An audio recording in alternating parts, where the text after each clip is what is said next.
বাইরের কাজ এগিয়েছে, একটা গোল অংশ। ভিতরে আমি দেখতে পাচ্ছি একটা, যে দেখতে পাচ্ছ প্লাইয়ের মধ্যে শুধু একটা নয়, এখানে ছোট বড় এগুলো অনেক রয়েছে। 2023 সালে হয়েছিল গ্র্যান্ড লিসবোয়া লাস্ট ইয়ারে। না, আমি কল্যাণী আইটিআইয়ের কথা বলছি না, আমি বলছি বনগাঁর দুর্গাপুজোর কথা। এখন রয়েছি বনগাঁতে। বনগাঁর এই Gandhipalli Vivekananda sporting club last year করেছিল ঠিক এখানেই গ্র্যান্ড লিসবোয়ার প্যান্ডেল। এবছর ৭৬তম বর্ষের ভাবনা, সমারোহে এসো হে পরমতর, এটা আমরা জানি এটা গানের লাইন, ঠিক আছে। মণ্ডপ ভাবনায় রাজু দে, তো জিবিএস ক্লাব নামেও পরিচিত এই ক্লাবটা, গান্ধীপল্লীতে যেটা অবস্থিত, গান্ধীপল্লী বিবেকানন্দ ক্লাব।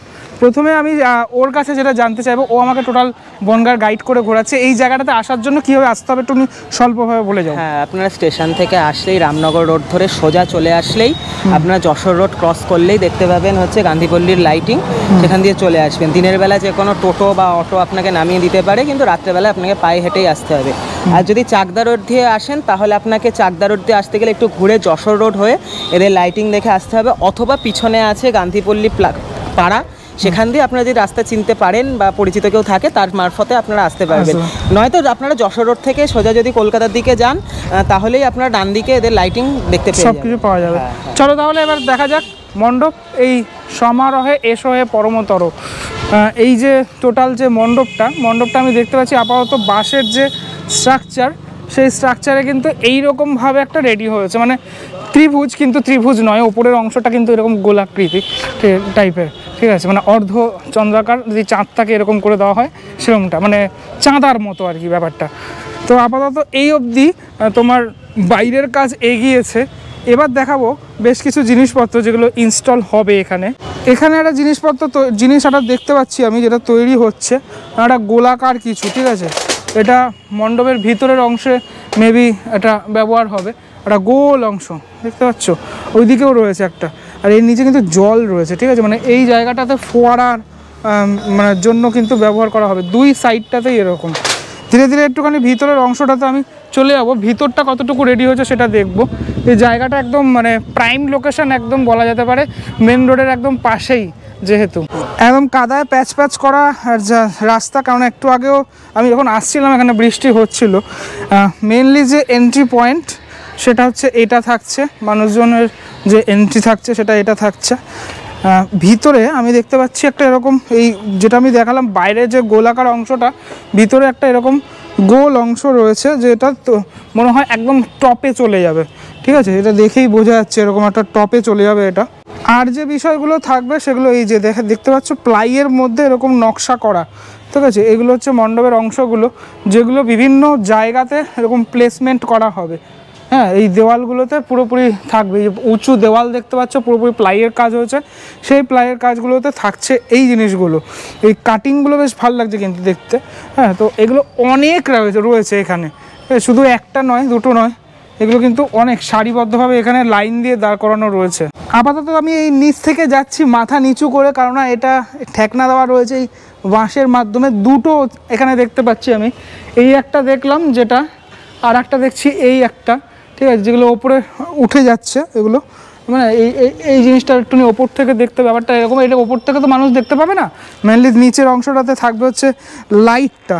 আর এই যে পিলার দেখছো, এই পিলারের মতো অংশটা সেটাও কিন্তু ওপরে উঠে যাচ্ছে। এগুলো এখনও রঙের কাজ বাকি রয়েছে। এই দুটো জিনিস যেটা দেখালাম আমি, এগুলো রং হবে এবং টপে উঠে যাবে। আপাতত এরকম দড়ি দিয়ে বাঁধা, মোটা দড়ি দিয়ে বাঁধা। আচ্ছা, আর একটা রয়েছে এখানে, ও শুধু একটা নয়, এখানে ছোট বড় এগুলো অনেক রয়েছে। দেখো ভালো করে মণ্ডপের ডিজাইনটা ফলো করে দেখো। এই যে স্তম্ভটা দেখছো, এই স্তম্ভটা পুরো থাকছে মণ্ডপের ওপরের অংশে, এবং এইগুলো এই গোল গোল যেগুলো দেখছো এগুলো এরম করে সেট করা থাকছে, থাকে সেট করা থাকছে। আর এরকম টাইপসের অনেক এরকম ছোট রয়েছে, এগুলো বানানো রয়েছে। আমি এদিকে এসে ব্যাপারটা ফলো করলাম, যত আসলাম তত আসবো, তত তো বেশ ব্যাপারটা বুঝতে পারবো। দেখো এখানে কিন্তু এগুলো অনেক রয়েছে। ওই পাশের অংশে আর একটা এরকম তৈরি রয়েছে, মানে এরকম টাইপের, এটা মনে হয় বাইরের, ঠিক আছে। তো যাই হোক, এইগুলো যখন বাঁধা রয়েছে বোঝাই যাচ্ছে এগুলোকে ওপরে তোলা হবে, কিন্তু ওইগুলো মনে হয় বাইরের। এই যে এইগুলো বা এই অংশগুলো, এগুলো বাইরের। আপাতত বৃষ্টির জন্য এগুলো করা হয়েছে, এবং একদম মানে প্রাইমারি যে কোটিং, সে প্রাইমারি কোটিং আমি দেখতে পাচ্ছি এখানে। এই প্যান্ডেলটার ভিতরে মানে ঠাকুরের থাকার জায়গা হচ্ছে এইটা, মানে এই যে ডায়াসটা দেখতে পাচ্ছ, এই স্টেজটা, এই স্টেজের মধ্যেই ঠাকুরটা থাকছে।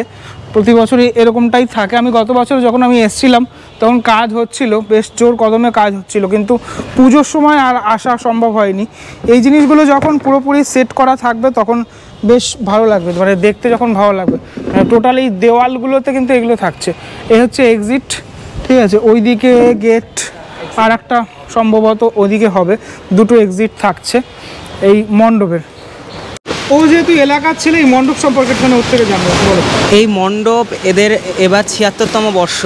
গত বছর ৭৫তম বর্ষে এরা যে গ্র্যান্ড লিসওয়া করেছিল সেটা কল্যাণী ITI মোড়কে কতটা টক্কর দিয়েছিল সেটা তো সাধারণ মানুষই বিচার করেছেন।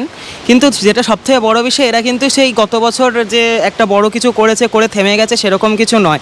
এবছরে এরা একজন বিশিষ্ট আমাদের বনগাঁরী দাদা আর্টিস্ট রাজু দা, পশ্চিমবঙ্গে নাম আছে তার মাধ্যমে এখানে সমারোহে এসো হে পরমতর একটা গানের লাইনকে কেন্দ্র করে থিম করছেন। সে আমাকে এই প্যান্ডেলের সম্পর্কে সেভাবে কিছু বলেনি, বোধহয় কিছু নিশ্চয়ই চমক রয়েছে, সেই জন্যই সে প্রকাশ করেনি। তবে যেটুকু আমি জানি যে নতুনত্ব অবশ্যই থাকছে। প্যান্ডেলটার হাইট মোটামুটি 90 ফুট মতো হতে পারে সব কিছু মিলিয়ে। ঠাকুর আসছে সম্ভবত কৃষ্ণনগর থেকেই। গত বছর যে ঠাকুরটাও প্রচণ্ড মানে মানুষের মন কেড়েছিল, যে ঠাকুরটা নতুনত্ব ভাবনা ছিল, তো সেটা এবছরও আশা করছি হবে। এবং এদের আলোকসজ্জা, গত বছর বনগাঁয় এনাদের আলোকসজ্জা চমক রেখেছিল, যার প্রধান কারণ হচ্ছে রাস্তা জুড়ে আলপনা এবং ওপরে সম্পূর্ণ রুফটপ যে লাইটিংটা হয়, যেটা বনগাঁয় প্রথম এরা নিয়ে এসেছিল। তো এটা একটা অন্যতম নতুনত্ব আমাদের বনগাঁয় ছিল। এই হচ্ছে এই মণ্ডপে। হ্যাঁ হ্যাঁ। আর ভিড়ভাড়টা কেমন হয় এখানে? ভিড়ভাড়টা এখানে প্রচণ্ডই হয়। মানে গত বছর পুজোয় যশোর রোড থেকে প্রায় 1 কিলোমিটার থেকে 2 কিলোমিটার জ্যাম হয়ে গেছিলো এই পুজোটা দেখার জন্য।